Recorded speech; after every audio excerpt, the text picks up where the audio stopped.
Dung nai vik nai ming thit du lai. Thursday ban dang nut lai mot bong ma hoa hak, hak, tang veo neobo, tam dam mau nuoi va su buk tu thien nin. Ku lua the ky jiao sao lap bao bi nai sem on ban den tan kung. Ban dang nai mot mean kobwa.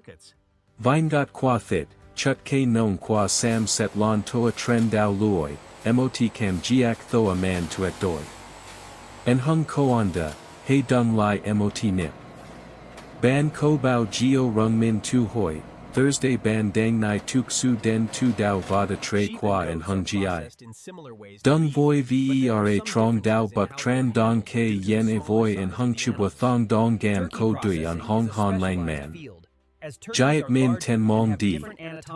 Su that dang sao ming thit bi no I la mot the gioing gam lan leo, ton kok va chin zak den ron gai. Mot ko mai zay tien tai du dang im tam nut chung moi gioi han qua tu nin, noi sin men by luong hoa ton and hung dong code vo han va mau thit duok du kok boi and hung loi dao robot que 3.000 vong emot food. Nu ban gi nong engip van latsai ne chan lam te bun qua me the ky truak, ti en hung gi sap duok foi by sao de se tat emotiku troi jong veo su nai tho du, xe tok mo lang kin mau hong de lo ra mot de che tsong engip tuk dung den and get tho. Ken bao truak, su that nai ko the keen ban on, en hung mot kai de beat, ban se kong bao geo ko the ninja tukan kwa min bang on mat nu shuanua. At Nluvuong 04 men chow kui 6 ba kak ban. Nu en hung su that tran trui, gai gok boc tran su van han qua the gioi nai la Thursday ban dang tim keen, ti dung na nai nan nai nut dang ky ken.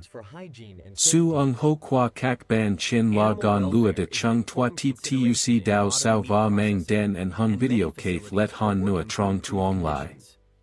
Con bai geo, he chuan by tin and va that day and tone, chung ta kung buk veo the gioine. Dung dat sai mak. Duan vat, dan lua tu duwe qua ban. Han 400.000 tan kobwa duok tu Thursday moi nam tren ton ka kong fi la en hung kon so vo tri, du la mot koi tai sen kong lo, mot de che duok zay dung bang su ket hop hon how jua mai mak hang nang, song ne sin hok va bo oc de mau lan qua gioi tin hoa kindom. Buk tran, tu trang tre den banan, ma ban thuong ne ra tuk chat la mot de chien in tien chuan zak kong tivet. He kung tua nem tam mat den Texas panhandle, noi and hung trang tre wa tre di den ton nan, nut chung ca duong chan troi. Noi de la tanjia qua nong engip chin zak. Kai dat chan den de, Twa the tuk su soc kai nan ra moi ka the kong kon la mo sin men thuan tui, chung la and hung tram fat du lu di dong. Nai tu koan kok lot long, mot cheek the chip rfid de duok bam chat veo tai chung. No kong dung de dem so luong chong trong nu en hung ku engip du van gi. Con chip du la emotiko mai man san theo doi sin tun, ghi nan tung gram tukan tu Thursday, tung lit nuak nap veo, du dem den hiat va chu ky sin hok moi ga moi fut. Chi kan emoticon bo ko bu hien loi and he stress ne, he thong ai nai lap tuc rit len hoi chuang bao dong. Su tau tung bang du lu nai jup kak ong chu toi yu hoa chi fi den muc tuet doi va bop chet moi roi ro dik ben truok kai no kip lam ca dan tan tok. Trong kuok choi dam mui tien nai, loamo mot chut la tragia bang ca gia tai. Va nu ban gi bao vi moi truong chi la Thursday kao hu sao rong, ti trong gan chan nui tsong engip, so that lai ton nan va thong min han nu. Try it ly0 waste o de kong mang mau sak nan dao, no la din chow qua ne thuet vat kiet dong tien. Han tru ten fu fam nong engip nu vo dua hao, loi ngo he bia, and hung Thursday lu ra phi tong ra by rac. The boc mui shu ue, ne duak and hung bo oc2 ban Thursday gom sachasi. Qua he thong u men 6 sin siu tak, dong raci doak hoa phep ton siu tuk pham jiao protein. Bon buan veo vualan en han nuthoi, tung do thit li mem I dan zen van mo chuan chi. En hung tap don kong lo vua doak mang tiang la en hung 6 ton bao vi moi truong, vua dut tue them hung tai du la tien ti kim. Mot nuak ko zut sak den muc kim nuoi ta fi rung min guangamo. En hung koen kok ron gop not, va kung la kiet tak qua ky thuet, la kai en hung chubwa I hon ton su men va, dang zut, koi doi. Buk veo namai so che, bao kong kai lan but 4 du cse lap tuc bua ve ban. Mot kong john vo trung, lan leo noi 6 quan by phone and hon tone. Tung tang thit doak lan lung de qua he thong mai quet tia x, noi thuet ton ai tin ton trong chop mat tai lu nacmo, vok ra duong cat toi yu de kong emotigram thit now by lang fi. Kudu, don robot cat got voi loi dao sak lem que voi tok du kin hong lao suang. Kong mot nuoi tho mo lan na now trend the gioi ko the du lai su du lian vo tin du. Not cat lut di chin zak den tung micromat, got sach mo thua va gon kot, cheetah lai en hung tang thit hon how nu mot tok fan ju kop. De quatron hung 6, thit teep tuc by tong veo ko mai thung tron chan kong. Ap suk by hut kan kiet, ep kak tho ko fi john no tot du, mo tong tung te bao de roi chi trong von ven 15 foot neo lon ton bao, ton bo gia 6 tam uop by noi net engwak veo tan loi sao not kwaming fit. Ko mai nai sin ra de bop and get thoi john, bop and get 2 nin de lam hai long and hung te 2 ban kot kao loin wan. Han trin kep lai trong buong se tsong engip, noin hiat du doak kim sot cuc don de kich hot fan on myert win thoi. Su jiao foi jua. Axit amin va duong dui nen hiat tau ra mau na gwin ru va Thursday hung tom nuk mui du suc dan guc moi giak quan. The en hung, bi mat sin tu lai nam o vik ep hot du nuak soang duin guang 0.85, mot ran gioi kok and geet noi moi mam mong nam mok by tri tu vin vin. Ton fam duak tong qua de chien, bom sang kai nido chong oxy hoa, dam bao kai nam kem che tren kusie nam troi, ming thit van jung gwin ven su song dong. Mot qui trin kep kin, emotivong lap vin q qua su lan lung, ton nan and hung 6 di vo kung. Dung truok ko mai kong lo du. Twa chok nan ra su tam vong va tri Tuesday qua con nuoi trong vik tau tung tu nin tuk su kong ko gioi han. Yet, while that nitrogen-flushed packaging successfully halts the march of time and decay, the true dark magic of this industry lies not in preserving the flesh, but in systematically hacking your very mind.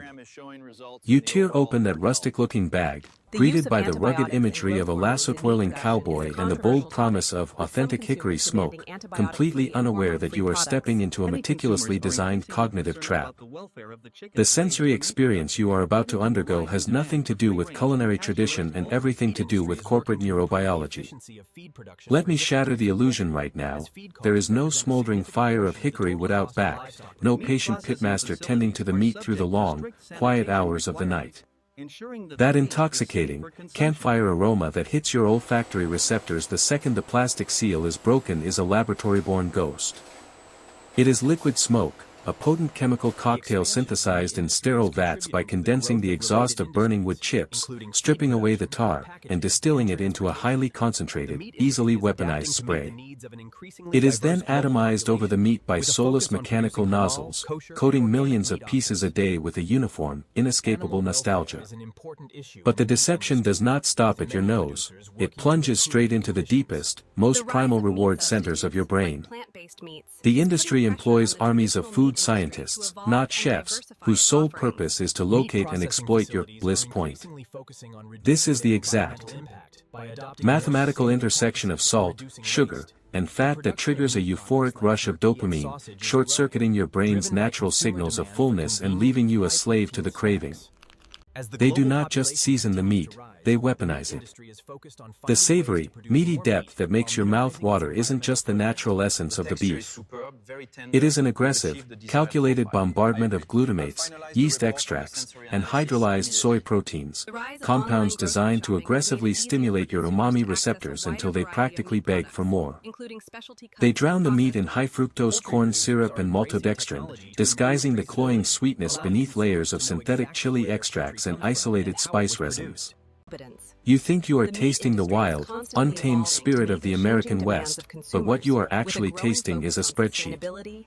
You are consuming a proprietary algorithm of artificial flavorings, preservatives, and flavor enhancers, calibrated down to the microgram to ensure that once you eat one piece, your hand will unconsciously reach back into that bag again and again until it is empty. This is the terrifying brilliance of modern food processing. They have commodified human instinct. They have studied our evolutionary desperation for calorie-dense, sodium-rich foods, a survival mechanism from our days as hunter-gatherers, and turned it into a billion-dollar vulnerability. Standing in one of these flavor-dusting facilities, watching the neon orange and dark brown chemical powders cascade over endless conveyor belts of processed muscle tissue, I felt a profound sense of alienation. We have been entirely severed from the earth, fed a simulation of nature cooked up by men in white lab coats whose success is measured not by how well they nourish us, but by how hopelessly addicted they can make us. Every bite you take is a silent victory for their profit margins, a testament to their mastery over human biology. They have transformed a simple method of preserving meat for long winters into an inescapable cycle of chemical dependency, wrapped in a shiny foil package and sold to us as a high-protein lifestyle choice. The authenticity is dead, replaced by a hyper-palatable counterfeit that is so aggressively engineered, the real thing would likely taste bland to our hijacked palates. But for all the sterile laboratories, chemical sorcery, and automated marvels engineering your cravings, this billion-dollar machine still demands a pound of actual, human flesh to keep its gears grinding. It is easy to look at the X-ray scanners and the robotic blades swinging at 3,000 revolutions per minute and believe that human hands have been entirely removed from this brutal equation, but that is a deliberate, corporate-sponsored lie. Beneath the gleaming veneer of artificial intelligence and robotics lies an underworld of invisible, disposable labor. When I walked away from the pristine, high-tech showcases and stepped into the hidden bowels of the secondary processing floors, the silence of the machines was abruptly replaced by a deafening, chaotic roar. Here, the temperature hovers relentlessly near freezing to prevent bacterial growth, turning the air into a damp, bone-chilling fog that seeps into your very marrow. There are no robots here. Only rows upon rows of exhausted human beings, clad in layers of blood-stained, waterproof gear, standing shoulder to shoulder on slick, treacherous grating. They are the shock absorbers of the industrial food system. These are the workers tasked with the gruesome, intricate jobs that even the most advanced AI cannot yet replicate, tearing away the stubborn fascia, wrestling with the irregular cuts of bone, and inspecting the endless river of meat that pours down the line. They make the same frantic, forceful knife strokes thousands of times a shift, day after day, year after year. The human body was never designed to be an appendage to a high-speed conveyor belt. I watched their hands, swollen and cramped, gripping cold steel until their joints locked into permanent, agonizing claws. Carpal tunnel syndrome, torn rotator cuffs, and chronic back pain are not risks in this environment, they are absolute guarantees. Yet, the line never slows down. The speed of the belt is dictated by profit projections in a boardroom hundreds of miles away, completely detached from the physical agony it inflicts on the floor. If a worker fumbles, if they pause for a fraction of a second to wipe the freezing condensation from their eyes, the meat piles up, the foreman shouts, and the relentless pressure threatens to crush them. The psychological toll is even more devastating than the physical decay. To spend 12 hours a day, 6 days a week, submerged in the overwhelming smell of raw flesh, metallic blood, and industrial bleach is to be slowly stripped of one's humanity. Many of these workers are immigrants, undocumented individuals, or the most desperately marginalized members of society. They are chosen specifically for their vulnerability, because a workforce that lives in fear of deportation or crippling poverty is a workforce that does not complain, does not unionize, and accepts the grueling conditions as their unavoidable fate. They are treated with less care than the cattle they butcher. When a machine breaks down, the corporation flies in an engineer overnight to fix it, sparing no expense. When a worker breaks down, their spine ruined or their mind shattered by the unrelenting brutality of the work, they are quietly discarded, replaced by the next desperate soul waiting at the factory gates.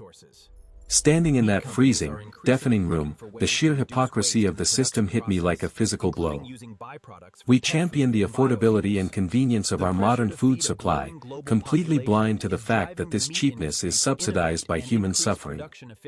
Every heavily discounted bag of jerky, every buy one get one free promotion at the gas station, is paid for by the crushed cartilage and stolen dignity of an invisible underclass. They bleed so that the corporate giants can boast about their quarterly earnings, sacrificing their own bodies to feed a society that doesn't even know they exist. While those forgotten souls sacrifice their bodies on the processing floor, a much larger, quieter victim is being drained dry to fuel this relentless engine of consumption, and no amount of corporate greenwashing can hide the scars on the earth. You have likely seen the advertisements, sweeping drone shots of lush, green pastures, acoustic guitars strumming in them. Background, and soothing voiceovers promising sustainable practices and carbon-neutral initiatives.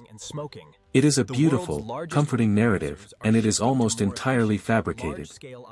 The truth of industrial beef production is an ecological nightmare of apocalyptic proportions, operating behind a curtain of aggressive public relations. Let us talk about the invisible currency that truly runs this empire, water. To produce just one single pound of beef, the system guzzles up to 2,000 gallons of fresh water. Imagine that for a moment. You are not just eating a piece of dried meat, you are chewing on drained aquifers and parched rivers. The vast, sprawling feedlots of the American Midwest do not sit in isolation, they are black holes of resource consumption. The millions of cattle crammed into these mud and feces-choked pens require unimaginable quantities of feed. To meet this demand, thousands of square miles of ancient, biodiverse prairies have been violently ripped up and replaced with endless, sterile monocultures of genetically modified corn and soy. This is a landscape chemically lobotomized by synthetic fertilizers and pesticides, killing the soil microbiomes and rendering the earth nothing more than an inert sponge for toxic chemicals. When the heavy rains come, the runoff from these fields, combined with the catastrophic overflow from massive, manure lagoons, lakes of untreated animal waste the size of small towns, spills directly into our waterways. I have stood on the banks of rivers downstream from these agricultural titans, watching the water turn a sickly, unnatural green from toxic algae blooms fed by agricultural runoff, suffocating every living thing beneath the surface and leaving vast, oxygen-deprived dead zones in the ocean. And then there is the air.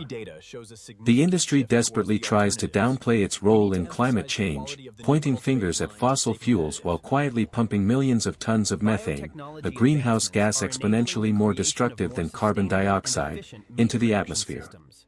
The sheer biological exhaust of millions of ruminants, combined with the massive diesel footprint of transporting feed, animals, and the final refrigerated products across the globe, makes this system one of the primary architects of our changing climate. They boast about zero waste, because they feed citrus peels and potato scraps to the cows, claiming it is an environmental victory. But this is nothing but a sleight of hand, a microscopic bandage on a gaping, arterial wound. Using industrial byproducts as cheap feed doesn't heal the ecosystem, it merely subsidizes the cost of maintaining an inherently destructive, unsustainable model. The corporate giants want you to believe that the earth can endlessly endure this scale of extraction and pollution without consequence, so long as they print a little green leaf on their packaging. But the earth is keeping score. The topsoil is blowing away, the underground water reserves that took millennia to fill are running dry in a matter of decades, and the silent, steady collapse of local ecosystems is the true, hidden cost of that convenient protein snack. We are essentially eating our own planet, turning vibrant, living ecosystems into barren wastelands, all to sustain an artificial, hyper-industrialized cycle of meat production that values immediate profit over the survival of the natural world. As the rivers choke, the workers break, and the factory gears grind on with chilling indifference, we are left standing in the supermarket aisle, blissfully ignorant, holding a plastic bag that contains the weight of all these hidden sins. This is the ultimate triumph of the industrialized food system, the complete and utter severance of cause from effect. We have been conditioned to view our food not as the product of life, labor, and land, but as sterile, abstract commodities that magically appear on brightly lit shelves. We demand convenience. We demand cheap protein. We demand bold, aggressive flavors that jolt our exhausted senses. And in our relentless demand, we have implicitly handed over the keys to these monolithic corporations, giving them permission to ravage the earth and exploit human beings in our name. We are not just passive consumers in this tragedy, we are active, if unwitting, participants. The cognitive dissonance is staggering. We consider ourselves compassionate, moral beings. We recycle our plastic bottles, we fret over global warming, and we advocate for human rights, yet we rarely pause to consider the moral gravity of what we put into our mouths. The meat industry relies entirely on this collective amnesia. They know that if the slaughterhouse walls were made of glass, if every bag of jerky came with a video of the terrified animals, the crippled workers, and the poisoned rivers, their empire would collapse overnight. So, they sell us a sanitized, romanticized myth, and we eagerly buy it, because the truth is too heavy, too uncomfortable to swallow alongside our afternoon snack. But ignorance is no longer an excuse. Now that the curtain has been pulled back, now that you have seen the cold, algorithmic precision, the chemical manipulation, the human degradation, and the environmental devastation, you can no longer plead innocence. I am not asking you to swear off meat forever, or to retreat to a cabin in the woods to grow your own food. That is a naive and impossible solution for most. But I am asking you to wake up. I am asking you to reclaim your awareness, to look at that piece of dried, processed meat and see it for what it truly is, a remarkable, terrifying artifact of a civilization that has mastered the mechanics of production but lost its soul in the process. We must start demanding transparency, we must start questioning the true cost of cheap food, and we must recognize that every dollar we spend is a vote for the kind of world we want to live in. The power of the industrial machine feels overwhelming, a juggernaut of capital and technology that cannot be stopped. But it is entirely dependent on our silent, unquestioning consumption. The next time you tear open that foil package and the artificial scent of hickory smoke fills the air, pause for just a single heartbeat. Feel the texture, taste the engineered saltiness, and remember the vast, hidden empire of blood, sweat, and data that brought it to your hands. Because once you truly understand the profound cost of your food, you realize that nothing in this world is ever truly cheap, and someone, somewhere, is always paying the price. The modern industrial food system is a triumph of engineering and a devastating tragedy of morality. Beneath the rustic branding and hyper-palatable flavors of our favorite processed snacks lies a meticulously designed matrix of exploitation. We are continually sold an illusion, a chemically engineered bliss point crafted in sterile laboratories to hijack our primal instincts and ensure mindless, profitable consumption. Yet, the true cost of this cheap convenience is exacted far out of sight. It is paid in the physical agony and stolen dignity of invisible, marginalized workers who break their bodies on relentless, freezing processing lines. It is paid by the earth itself, drained of its ancient aquifers, stripped of its biodiversity, and choked by the toxic runoff of a ravenous, unsustainable agricultural machine. Ultimately, the veil of ignorance we wear as consumers is the linchpin that allows this brutal empire to thrive. We have willingly traded transparency for convenience, severing the vital connection between what we eat and the profound suffering required to produce it. Recognizing this dark reality is the first crucial step toward dismantling the cognitive dissonance that binds us. We must look beyond the brightly lit supermarket aisles and shiny foil packaging, acknowledging that every cheap calorie carries a profound, hidden toll. It is a stark reminder that we are not merely passive eaters, but active participants in an ecosystem of our own making, holding the power to either perpetuate this destructive cycle or demand a fundamental shift toward true accountability.